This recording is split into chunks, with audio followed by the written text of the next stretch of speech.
Chang University Newsroom. Chang University Newsroom, tous les lundis, mercredis et vendredis, écoutez votre podcast d'information, une production de la Radio Campus. Retrouvez l'actualité sur le campus de l'Université de Chang dans votre podcast Chang University Newsroom, une présentation d'Indrish Asongo. Bonjour et bienvenue au magazine d'actualité Chang University Newsroom sur Radio Campus UDS. Nous sommes le 7 janvier 2026 et la première livraison de l'année. Au sommet, l'Université de Chang a 41 nouveaux enseignants-chercheurs de rang magistral. C'est le résultat des évaluations des sessions de mai et novembre 2025 du comité consultatif des institutions universitaires du Cameroun. Le ministre d'État, ministre de l'Enseignement supérieur, a rendu public les résultats des dites évaluations le 2 janvier 2026. Vous entendrez dans cette édition certains promus. Et puis les modalités de reprise des inscriptions en première année de doctorat se précisent. Il existe désormais un cadre national régissant les études doctorales au Cameroun. Le recteur de l'Université de Chang, comme ses homologues des 10 autres universités d'État du Cameroun, a officiellement reçu une copie de ce document il y a 2 jours à Yaoundé. Voilà pour la manchette. L'actualité du jour.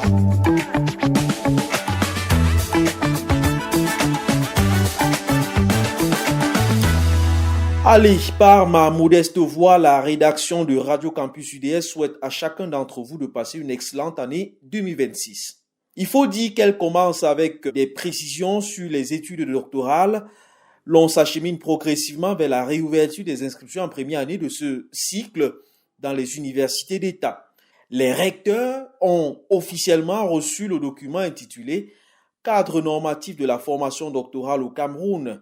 C'était le 5 janvier à Yaoundé, à l'occasion d'une cérémonie présidée par le ministre d'État, ministre de l'Enseignement supérieur. Le document, dont la version française a un volume de 37 pages, a été élaboré avec le concours de la coopération française. Il dit ce qu'est le doctorat, indique les modalités de recrutement, d'encadrement et d'évaluation des doctorants. Au sorti de la cérémonie de réception de ce document boussole, le recteur de l'Université de Chang, professeur Roger Tsafagnan Fosso, par ailleurs président de la conférence des chefs d'institutions universitaires du Cameroun, s'est confié au microphone de nos confrères de Canal 2 International. Je vous propose d'écouter cet extrait. L'avantage du document que nous recevons aujourd'hui est de mettre une certaine harmonie, une homogénéité dans la façon de fonctionner, de bien tracer des points de démarcation entre l'école doctorale, les établissements et même les universités, parce que ce n'est pas toujours assez clair, et de faire en sorte que les différents responsables de ces institutions ne se marchent pas sur les pieds. Revenu à l'Université de Chang, le recteur a signé 3 décisions hier, 6 janvier 2026. Elle nomme des biaiteurs, des comptables matières et des responsables académiques. Sur le plan académique, 3 départements ont désormais des chefs intérimaires. À la faculté des lettres et sciences humaines, le professeur Jean-Romain Kouesso, déjà chef de département d'études africaines, est appelé à diriger le département des sciences et techniques de la communication. À l'Institut universitaire de technologie Photo Victor de l'Université de Chang à Banjul, le professeur Pascalin Thiam Kapen prend provisoirement la tête du nouveau département de génie biomédical, des fonctions qu'il cumulera avec celles de chef de département des énergies renouvelables qu'il occupait jusque-là. Dans le même établissement, le professeur Armand Zokou prend les rênes du département de génie civil. Bien entendu, ces responsables vont exercer ces fonctions académiques jusqu'à la nomination par le ministre en charge de l'enseignement supérieur des chefs de département titulaires. Et voici venu le plat de résistance de cette édition de Chang University Newsroom. 90 enseignants-chercheurs de l'Université de Chang changent de grade. C'est le verdict des évaluations du comité consultatif des institutions universitaires en ces sessions officielles de mai et novembre 2025. Le ministre d'État, ministre de l'Enseignement supérieur, a rendu public les résultats de ces évaluations par 2 arrêtés signés le 2 janvier 2026. Dans les rangs des promus de l'UDS, on a 14 chargés de cours, 41 maîtres de conférences et 35 professeurs titulaires.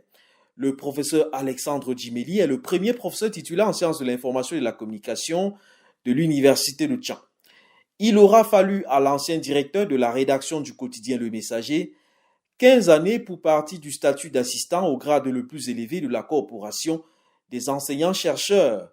Voici sa première réaction à la suite de ce succès. Je dois dire que j'ai accueilli cette nouvelle avec beaucoup de satisfaction, beaucoup de joie. Pas que je ne fusse pas sûr du travail ou du dossier que j'avais soumis, mais en toute chose, il y a toujours des aléas qui peuvent vous conduire à une décision qu'on n'attendait pas. En tout état de cause, lorsqu'on a fait une marche et qu'on sait qu'elle va réussir, même quand elle réussit, on doit exprimer sa satisfaction et sa reconnaissance. C'est le lieu pour moi d'exprimer ma reconnaissance à Monsieur le ministre d'État, ministre de l'Enseignement supérieur, qui m'a inscrit donc sur la liste d'aptitude aux fonctions de professeur titulaire des universités, mais également à toute mon institution, commencé par Monsieur le recteur de l'université de Tchang, le professeur Roger-Antoine Pépin Tsafak Nanfosso, ainsi que l'ensemble des membres du conseil électoral de mon établissement et de mon département. C'est donc une satisfaction, un sentiment que le travail que nous accomplissons chaque jour sur le plan scientifique, sur le plan de la formation et sur le plan de l'appui au développement, ce travail est ainsi reconnu, consacré et couronné.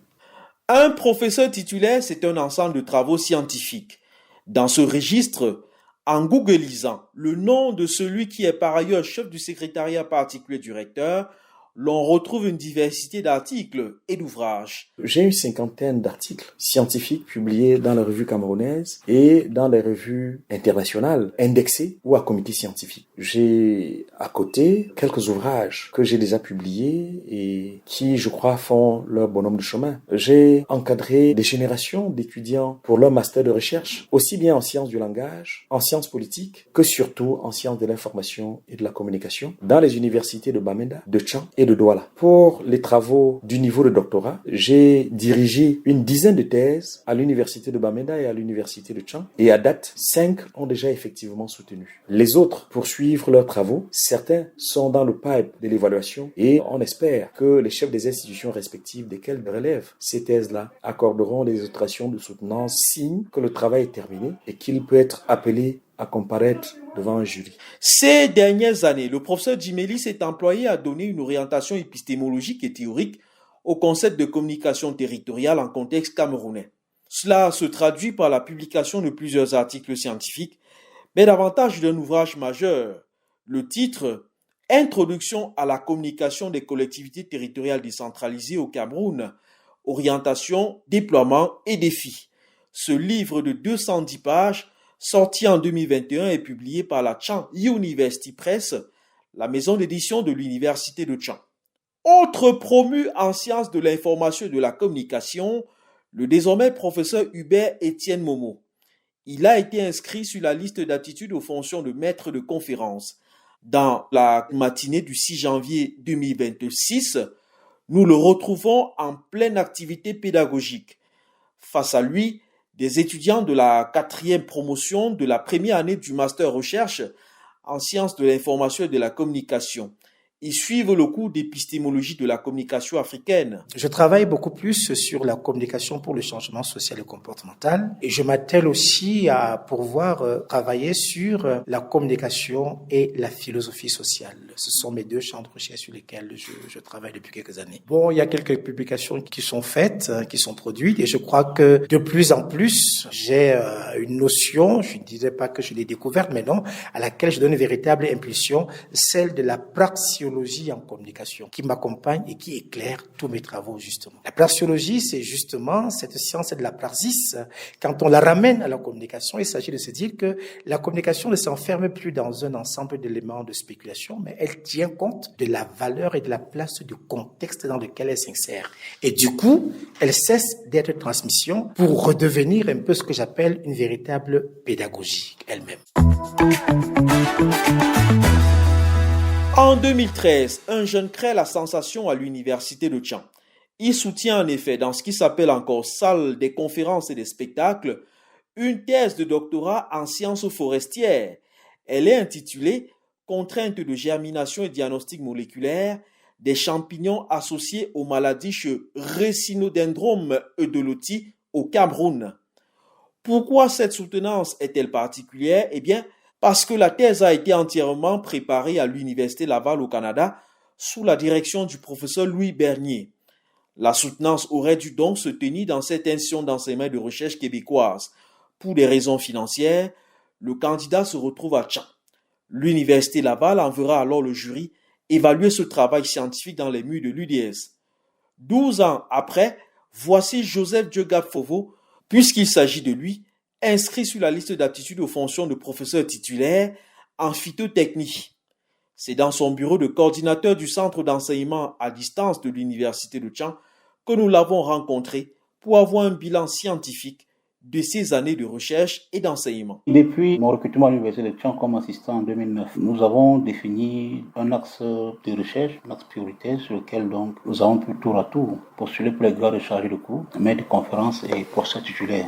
Cet axe de recherche est orienté dans le développement des alternatives à la lutte chimique en agriculture. Vous savez, les pesticides de synthèse qui sont couramment utilisés et même recommandés dans la littérature, dans le traitement des maladies végétales, puisque je tiens à signaler que je suis phytopathologiste, c'est-à-dire le médecin des plantes. Donc ces pesticides de synthèse causent beaucoup de problèmes au niveau de l'environnement, dans les agrosystèmes, au niveau de la plante, les problèmes de phytotoxicité et au niveau des consommateurs, l'homme et les animaux, avec beaucoup de problèmes de maladies. Donc nous avons depuis 2009 jugé utile d'orienter la recherche dans le cadre du développement des biopesticides, des pesticides donc naturels à partir des plantes et à partir de toute autre substance naturelle. Donc le dossier du professeur titulaire a débouché évidemment à la production d'un biopesticide commercialisable. Nous envisageons évidemment demander son homologation au niveau donc, du comité d'homologation des pesticides d'Afrique centrale afin que nous puissions mettre sur le marché donc, ce produit biologique pour la lutte contre les principales maladies des plantes cultivées au Cameroun. Que serait devenu Eugène Gabin Guefak si l'université de Tchang n'avait pas existé? Personne ne peut le dire. Ce que l'on sait cependant, c'est qu'il a passé tous ses diplômes universitaires à l'UDS et c'est elle qui lui a donné l'opportunité d'exercer le métier d'enseignant-chercheur. Il vient d'être inscrit sur les listes d'aptitude aux fonctions de maître de conférence en philosophie. Nous l'avons rencontré pour plonger dans son itinéraire. Je prends une inscription à l'université de Tchang en 2006. J'ai donc un parcours normal. 3 années, j'obtiens ma licence. La 5e année, mon master's.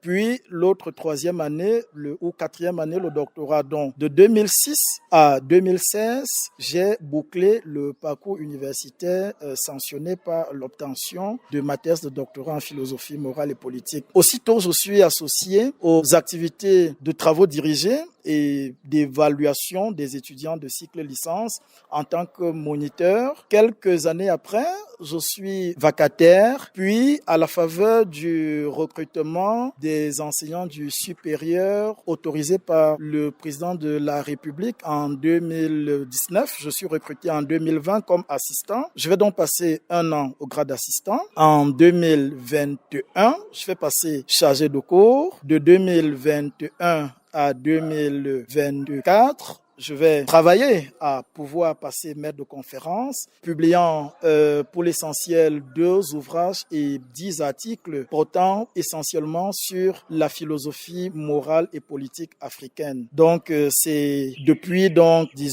décembre et à la faveur du CCIU de novembre que nous avons été reçus au grade de maître de conférence. Allez, dans nos prochaines éditions, nous donnerons la parole à d'autres enseignants-chercheurs élevés au grade supérieur. Avant de mettre un terme à cette édition de Tchang University Newsroom, il est bon de signaler à l'adresse des étudiants que la prime d'excellence du chef de l'État pour le compte de l'année 2023-2024 est prête.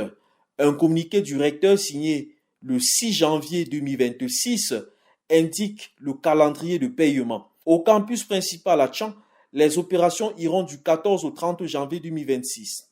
Le campus de Fumban prendra le relais du 2 au 3 février. Puis suivra celui de Banjul du 4 au 6 février. À Yaoundé-Colbison, ce sera du 9 au 10 février 2026.